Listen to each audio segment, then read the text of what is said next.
Wow. Happy birthday to a special man.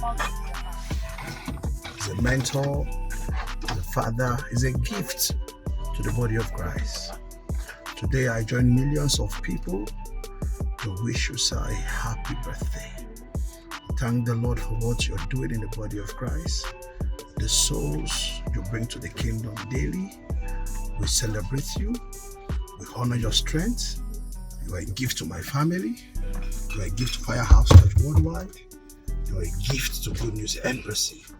Today, we want to honor you and say to you are the best thing that happened in the prophetic movement. May God keep you strong and have a beautiful birthday.